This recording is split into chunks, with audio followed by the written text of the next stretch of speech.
Sorry, apparently I don't get very good. So, the meeting yesterday went over a lot longer, so I had a lot of things to do, so I wasn't able to do a follow up video on this. All of the testing that they did included like an IQ test to make sure that he didn't have any mental deficits that would contribute to the issues that we were seeing. Um, but basically, this is exactly what they told me. He has a specified learning disability in reading fluency, high vocal vocabulary, and understanding of the vocabulary, but when it comes to putting it on paper, he just freezes. Um, so he has a specific learning disability in reading fluency with traits of dyslexia and a higher than average IQ, and then he has a memory lapse, which can contribute some to the issues with the recall for decoding words when you're reading aloud and stuff. And they gave us a lot of things that we can do at home to help him. And then, like, we figured out a plan to try with him because they don't want to put him on full verbal stuff at the moment because he can read fairly well. It's just when he reads aloud, he gets really confused. And then when it comes to putting his thoughts on paper, he has a lot of problems. So what they've done is they've taken all the time restrictions off any of his work, including his state TCATs. He can't be timed on any of his work. Anything that comes back with like a low grade, he is allowed to redo it and turn it in with no penalty. He is allowed to turn in work late with no penalty. Um, and then his extra help that he gets isn't going to affect his schedule because he's already in some class, and the teacher that does that will just come in and help that teacher with him. And then he gets preferential seating to avoid disruptions since he does get distracted easily. Um, and yeah, so that's it. And we're going to make an appointment with another medical group just to make sure that there is no autism. I won't say ADHD because even if he has ADHD, I wouldn't medicate him. I did that to my daughter, and it completely ruined her personality forever. And she's just now getting back around to being the fun-loving girl that I've known for so long. But let me show you what I mean by memory lapse. He has poor organizational skills, and it made me feel bad because I'm always like, Aiden, you've got to be more responsible. Well, he tries, but because of the memory lapse, it's a little hard. But I noticed this when I was leaving today. That is his school bag, and then there is a um, little like drawstring bag in there that he carries in the hallway.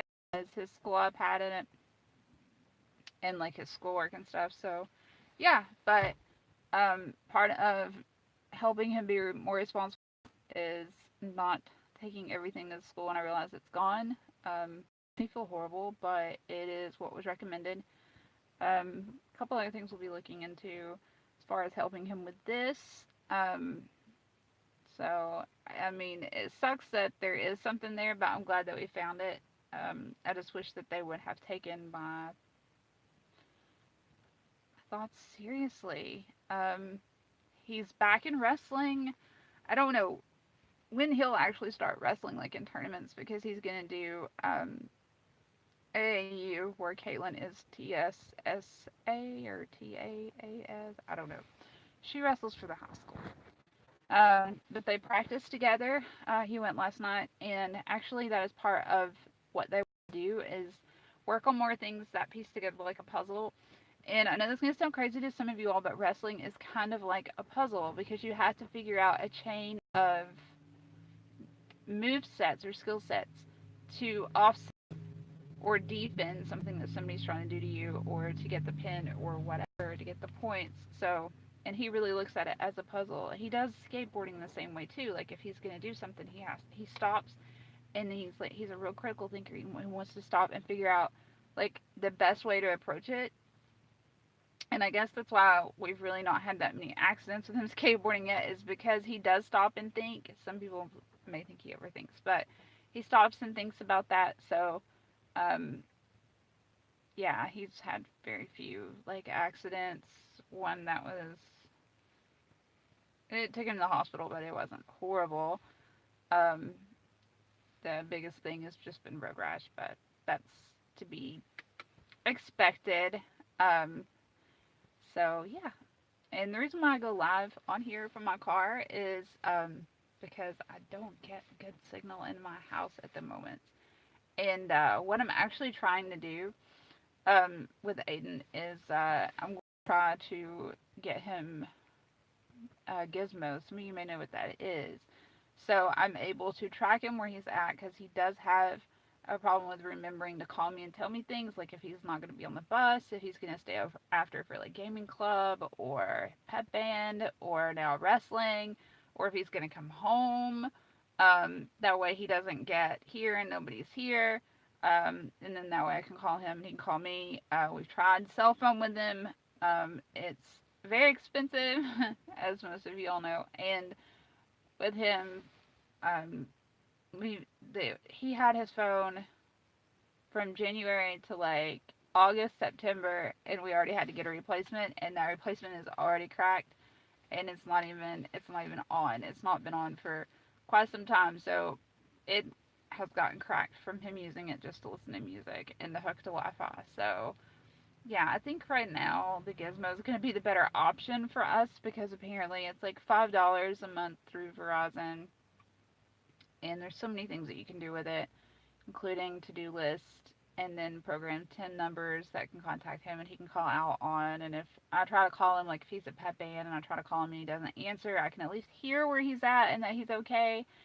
And yeah, so that's where we're at. And so I'll be documenting some of this, his progress and stuff, because I'll have a meeting every so often to make sure that our plan that is intact is working and that he's making the progress that he needs to be making. Certain things we'll be doing at home too to help as well. Um, yeah, so I'm really excited. So if you want to help out with any of um, any of this, because there's some things that we're gonna have to get, some puzzles, um, the gizmo, all this stuff to help him out and to keep him safe. There is donation button below. But if you want to see what it's like coming from a kid who's very open to talk about this issue, then you definitely want to subscribe and keep watching because he does not mind to talk about this. Um, I guess he feels like he's helping people, which I hope he does. I hope we all do. Anyway, bye guys.